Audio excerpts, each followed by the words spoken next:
Voice Notes with Shyloh, and I'm Shyloh. Thank you for listening. This is a podcast where I have conversations with other people and sometimes even with myself through voice notes. Before we get into it, I have some announcements. On Tuesday, August 12th, that's today. If you're listening to this the day I'm posting it, I will be closing out the Funniest Person in St. Paul contest prelims at Gambit Brewing. That'll be tonight. So basically I'm just doing a set while the votes are tallied and you find out who's going on to the finale. Now, I'm very excited. We have an awesome guest this week. He's a comedian, a writer, a storyteller, a producer. Let's welcome Matt Dooyema.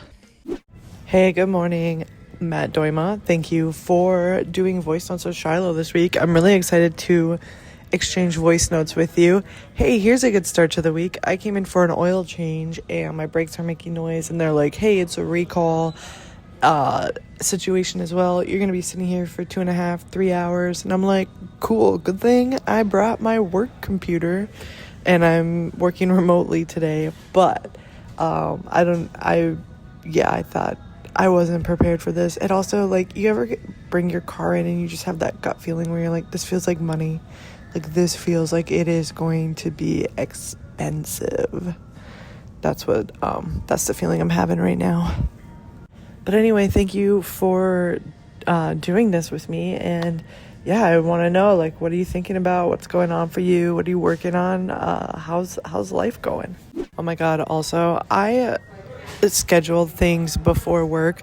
I'm a stand-up comedian. We're not an early morning kind of people, but I always schedule things an hour or two before work. So now I have to sit here for 2 hours before my work even starts, which is fine. But I'm just the point is I'm up early. And so I was like, you know what? I'm going to get myself a McDonald's breakfast because I love that. And I order it on the app. I order my sandwich and a latte. No, they hand me an iced latte. And I'm too tired and confused to be like, hey, I don't think that's what I ordered. My brain goes, shoot, I probably accidentally ordered an iced latte. I get back and I look at it. No, I didn't. Here's the thing. I'm not mad at this particular set of McDonald's workers. I am mad at the coffee culture. It's summertime and I want a hot drink. And people, I'll say, I would like a latte. I'd like a coffee. And they're like, okay, we'll get you a nice coffee. No, I didn't say iced. I want to drink a hot coffee on a hot summer day.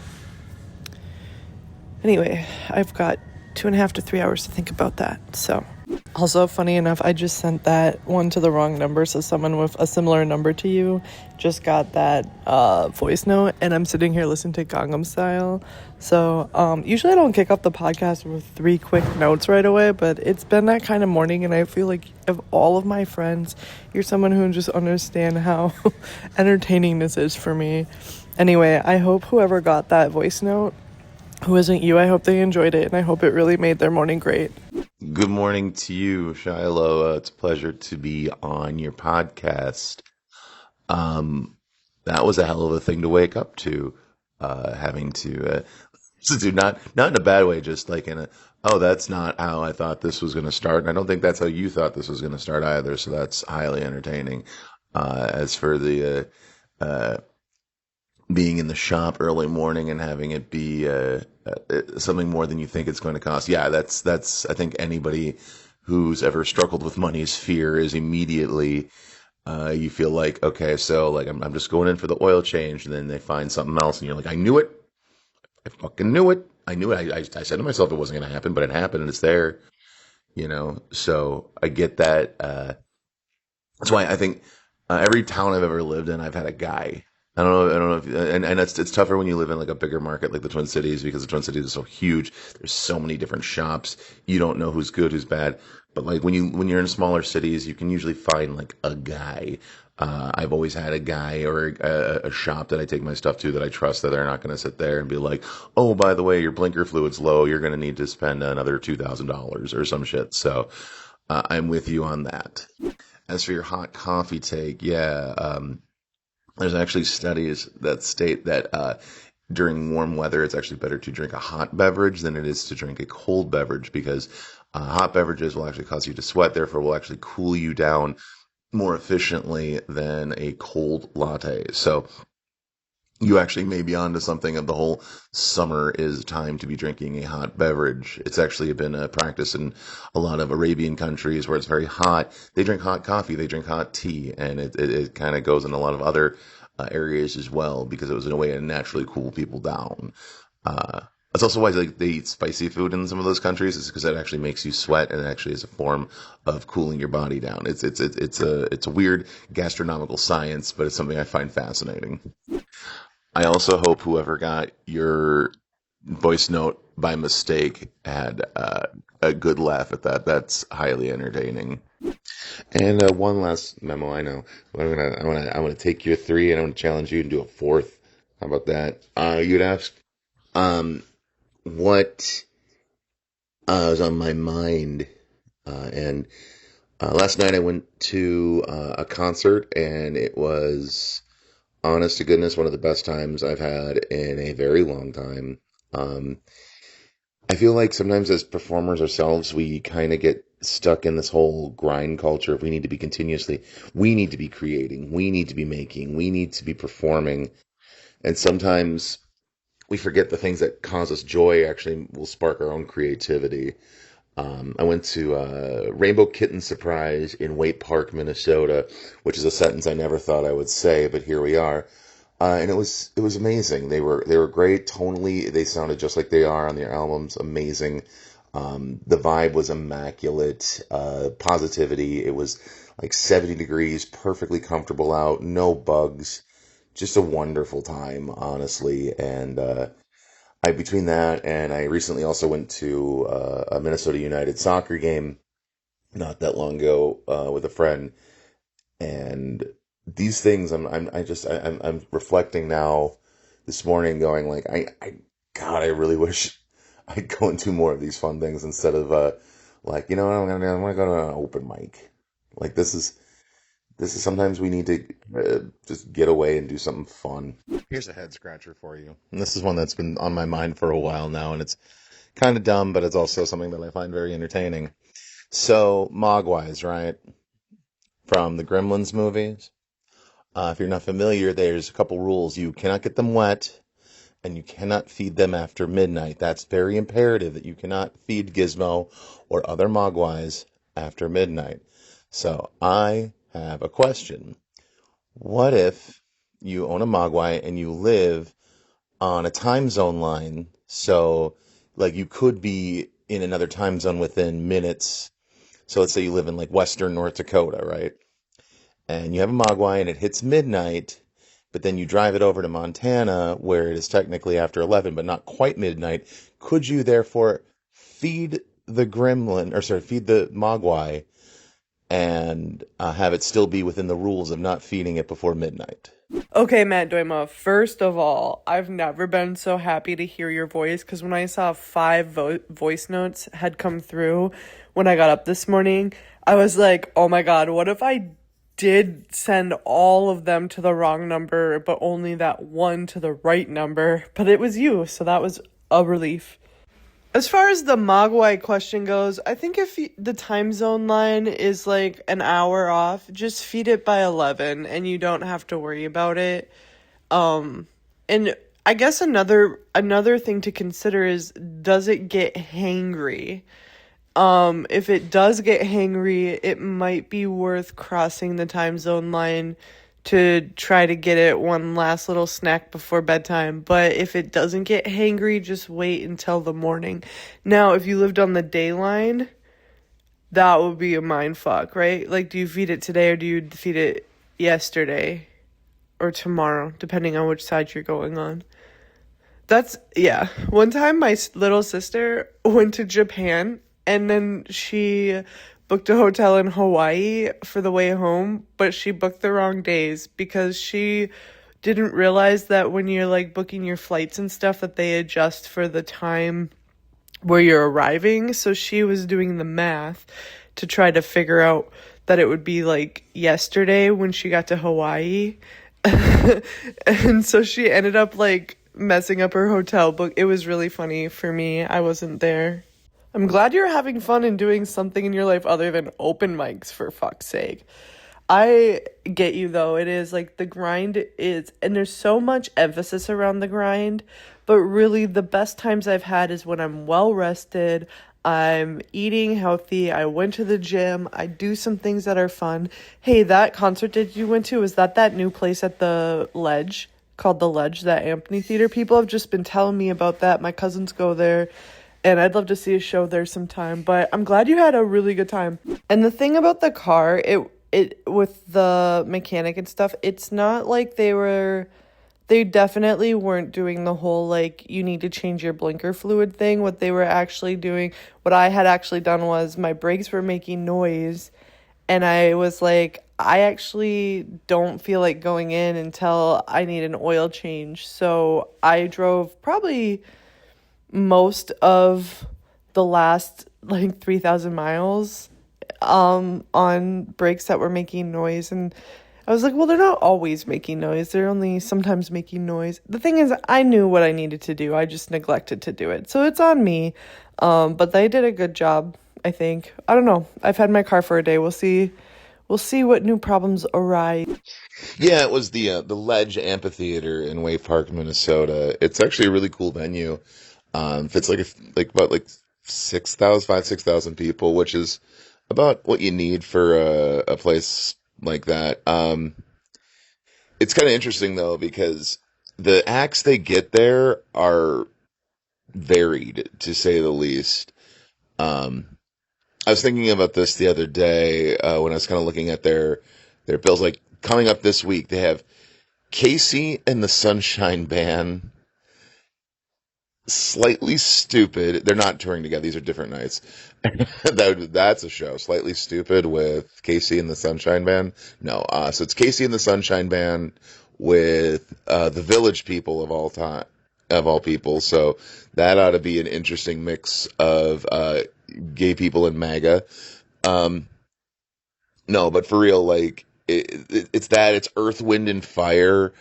Earlier this summer, they had Chicago and ZZ Top, and they're getting a lot of these older bands that would have done like maybe state fairs or something that would be a little bit beneath what they used to have done, which is kind of crazy. But then they'll also get like contemporary bands. Like again, I was at Rainbow Kitten Surprise, which is they're more of an up and coming in terms of like popularity band. For them to be headlining, they'd probably be more of like a support act at some other places. But what's even crazier, so I remember when I was younger, I'm like, man, all these old bands, they just tour a lot. They're on their retirement tours, and now I'm realizing that I'm in the age group for nostalgia bands. And what I mean by that is like some of the other bands that have been coming out there have been really in my older millennial wheelhouse, like Goo Goo Dolls with Dashboard Confessionals. We've got let's see who's some of the other ones that have been out there that oh god, it's escaping me right now. Oh, Bare Naked Ladies. Like that one like, hit me really really in a way. I'm like, wow. Some of these bands I didn't even realize were still together and they're still touring and they come to my town, which is kind of nuts. But yeah, it's a great venue. If you ever have a chance, go to it. Okay, so I have a brilliant money making idea, but I don't own a restaurant, so I don't think that I could do it on my own. But if there's anyone who's listening, or Shiloh, if you have any ways to make this happen, I think this could be especially like fall and winter thing would be a moneymaker. Again, soup flights. Let me repeat that. Soup flights. All right. So like you go to a restaurant and you can pick up to four soups because they all have like, oh, maybe beer cheese sounds good, maybe chicken wild rice. Maybe I want to do something fun like a French onion, but you also have, something comforting like a chicken noodle. Why, we should be able to have just a soup flight, you just get a small you do it just like the breweries do with their beer or whatever, but it's just a board with four mini cups of soup. And if you're a fucking restaurant, soup is the one thing that like you make your money on. It's like soup and soft drinks are where your money is made if you work in the restaurant industry. So why aren't we if you put some fucking water, put some chicken in it, some vegetables, and then you do another one, boom, beer cheese, boom, you do your tomato bisque. There you go. And then you can have a couple different maybe you don't have to choose between soups. Okay. And I think that if we could get this out there, money could be made. I'm loving your enthusiasm and passion around these soup flights. I'm going to be honest with you, soup is not my dream job, but I support you and I will tell people to go get a soup flight at your restaurant. I have, however, been having a lot of dreams, like literal dreams, about hot dog stands. I've been thinking about hot dogs a lot. I had a dream, I won't get into the details because it got weird, but I had a dream that I came across a hot dog restaurant for me to run, and I was like, oh no, I've taken on another task that I don't have room for in my life. But I just love the hot dogs so much that I kept doing it. And I woke up right at the part where I was sorting the chips. So I can't even tell you if this restaurant of my literal dreams had decent chips or not. I think it's actually really funny that even in your dream, you're like, oh, well, I still can't stop doing my other things. Like, how do I fit this into my normal schedule of running a hot dog restaurant?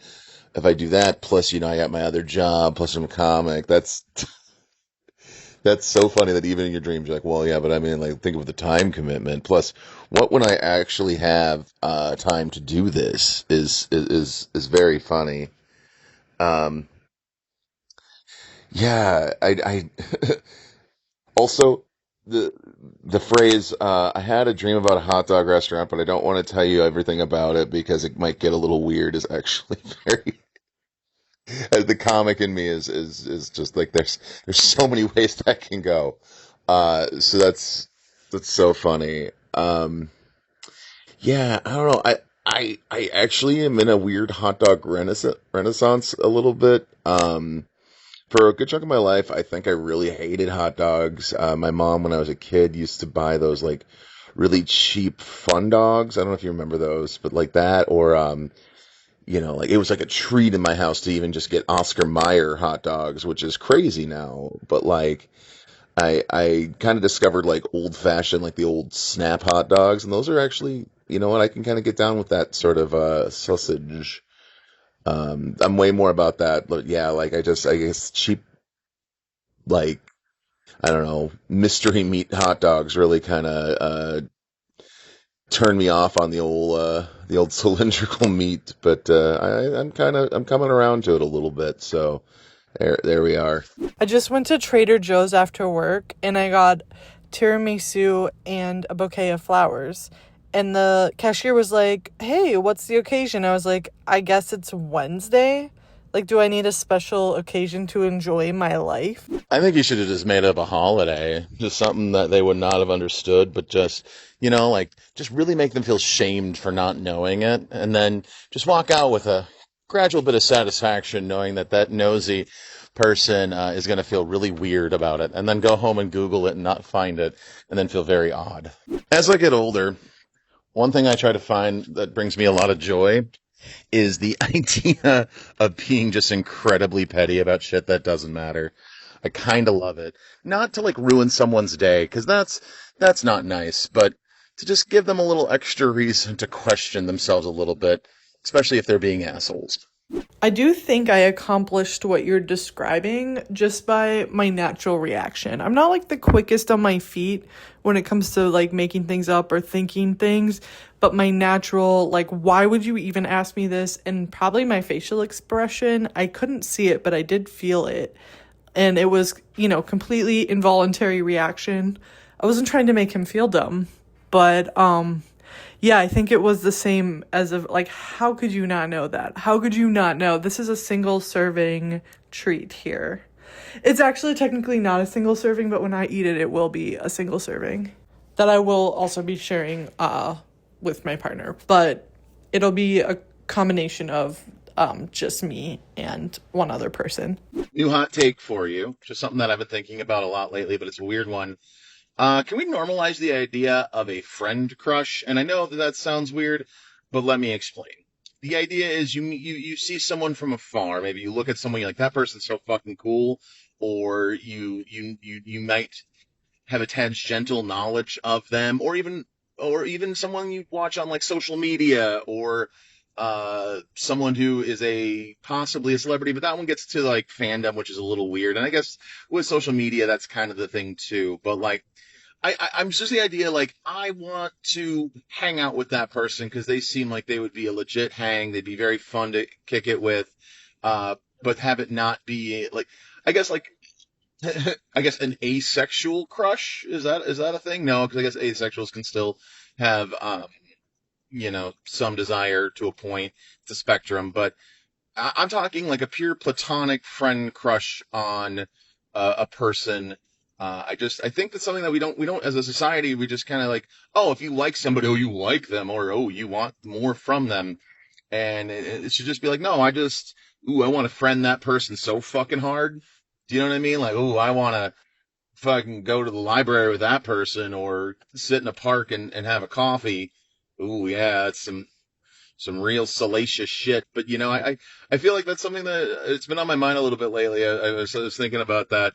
I'm a weird 41-year-old who has friend crushes, I guess. Oh my God, thank God it is Friday, TGIF, because Friday is my work from home day, and God, do I need it. Normally, I love working in the office. I love being around people. I love going up to my coworkers and talking to them while they're trying to focus and work. I love asking them about the silly things their children says and their cute little pets and their vacations. And I love that part of being around people at work. I love people, but right now the vibe is not good. It's very toxic. It's very negative. And sadly, it's not even like a normal thing where you can be like, oh, this is a structural issue. Like my manager's like, blah, blah, blah. It's not like that. It's just negativity in the atmosphere. And I have made a decision a long time ago not to engage with this, but I'm surrounded by it, and it is festering because, well, I don't know why, but you want to know what's not helping? Mercury in retrograde. So this is how I'm surviving the end of Mercury in retrograde. But before I get there, just good news. I had applied for a job in my organization. I guess it's a promotion, but it's actually just in a different department. So will be changing entirely what I do for work. I'm very excited about it. I'm going to get to learn a whole bunch of new stuff and just kind of like, honestly, like it's almost like a new career path. I'm very excited. And that begins on Monday. Today is my last day of my old position. And I'm so excited because it'll also be the last day of Mercury retrograde. So I'll have a fresh start to this new career path, right? But back to, how do you deal with negativity in your atmosphere? Because it affects you. It doesn't matter if you're not engaging in it. Being surrounded by it will affect you. It's really bad. So this is what I did. I came home, I made popcorn on the stove, and I put dark chocolate chips in that popcorn. Like when you're at the movie theater and you put a bag of M&Ms in the popcorn bucket and stir it all up and then dig it out and try to eat them at the same time. I did that. It worked. Anyway, happy Friday. And hey, just remember, this is not for you, Matt Dooyema. This is for like my general message. Like, the energies we put out in the world do affect people. So think about that. So I've had like a full cup of coffee, so I'm just going to stay on my soapbox for just a minute and talk about these energies. And you and we've been friends for a while. You know a bit about my story. And I went through a moment where I just needed to check in on myself and what I have learned and what has caused me to have this lovely, like, groundedness and really have found my peace and strength over the last, I don't know, year and a half, 2 years maybe almost, is that I learned that the energies I surround myself with are the most important part of how I take care of myself. And sometimes you can't pinpoint why the energy isn't working. Sometimes it's not like a good or bad thing. It's like a compatibility thing. And I have removed myself from certain spaces, even though there have been voices around me that are like, why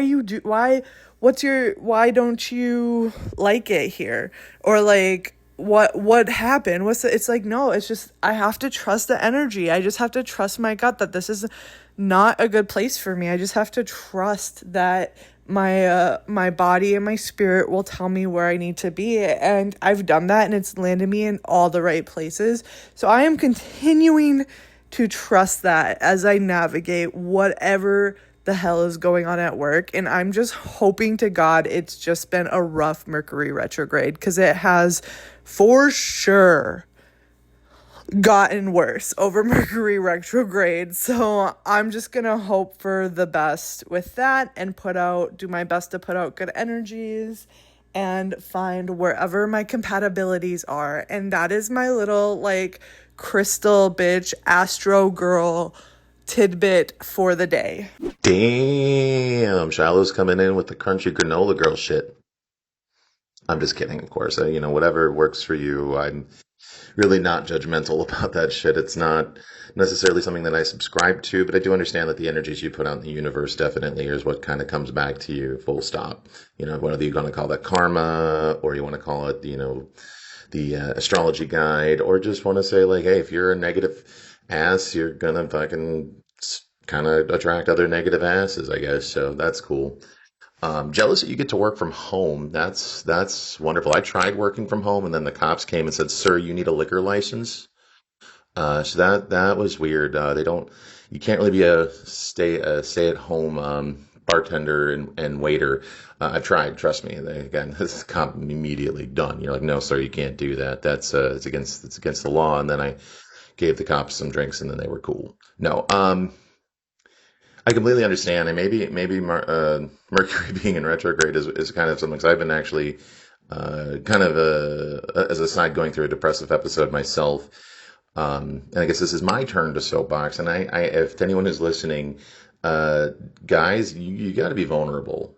I know that we're taught that vulnerability is a sign of weakness, that it's a sign of callous, or a sign of being just weak, and sometimes you have to let it out. I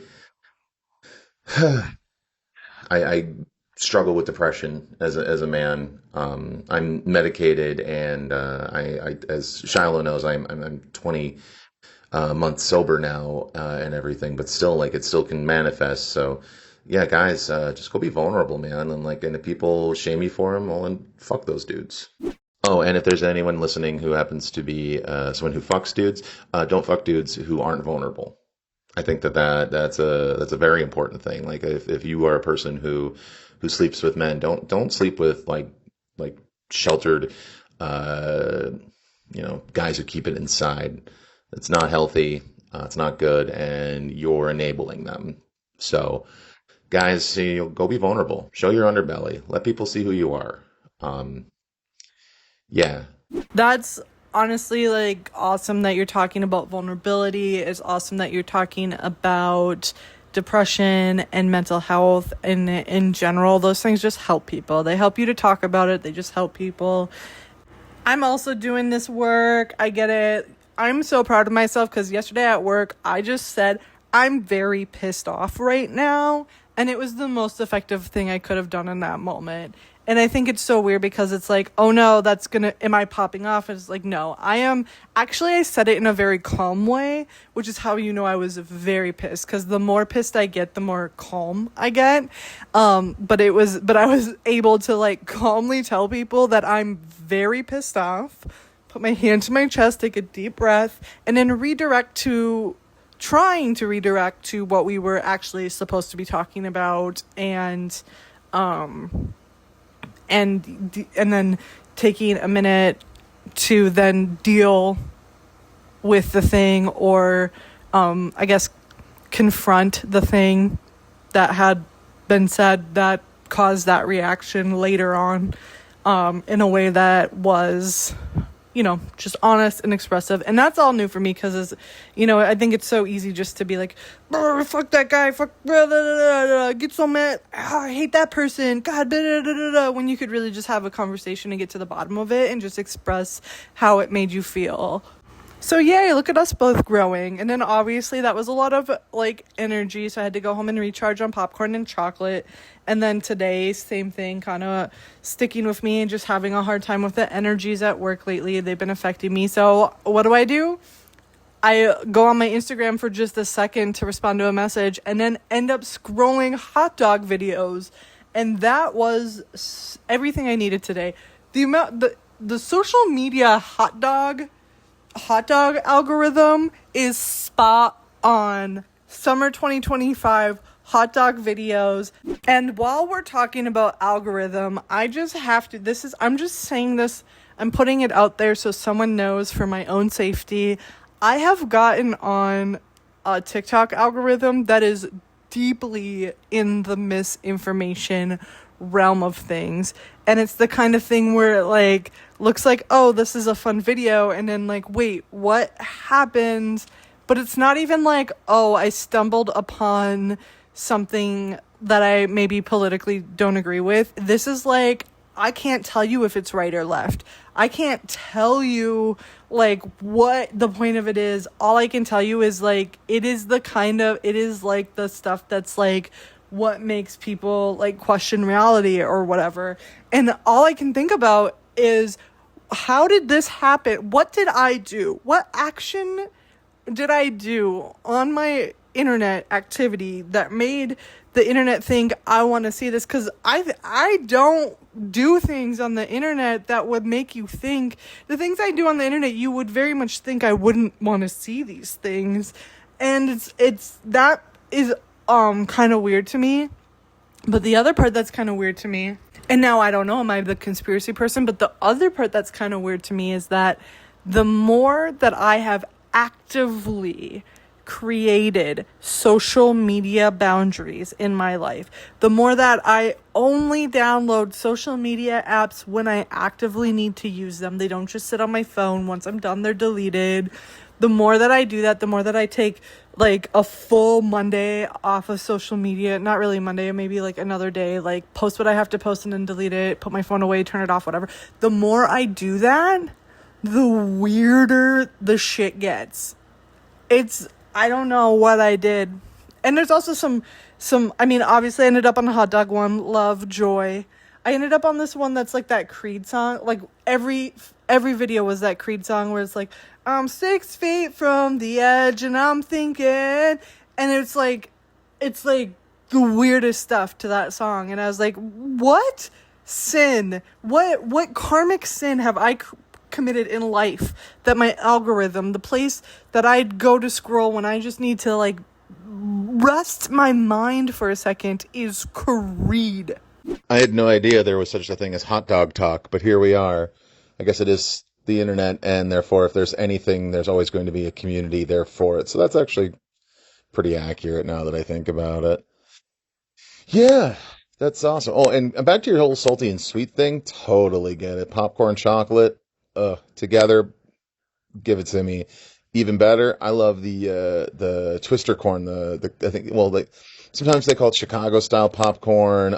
They call it twister corn, where it's caramel corn mixed with cheddar corn. It is an addiction. Also, chocolate covered pretzels. Fuck me up. Let's do it. Yeah, I don't have the same luxury as you in terms of conflict resolution at work.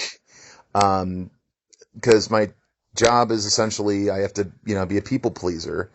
And most of the time the people who are pissing me off, usually are also the people who, determine my income. So I have to just kind of grin, bear it, smile, and deal with it later. And I think that's sometimes what manifests, later in some of my anger and depression later in life, or later in the day, or even later that week, or like I said, later in life. Fuck it, you sometimes have to deal with that as a waiter, bartender, all that stuff. So, yeah.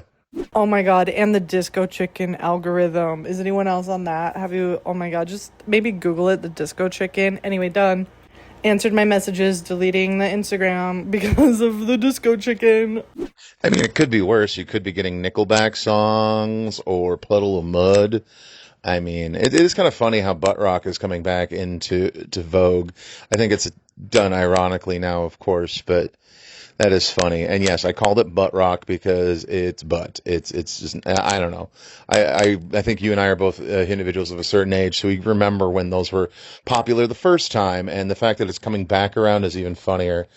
Yeah, it's odd how like they determine the algorithm on those, and I do, especially with TikTok, believe that if you have a blank slate algorithm, they will try to just get you to watch whatever weird shit has a lot of views.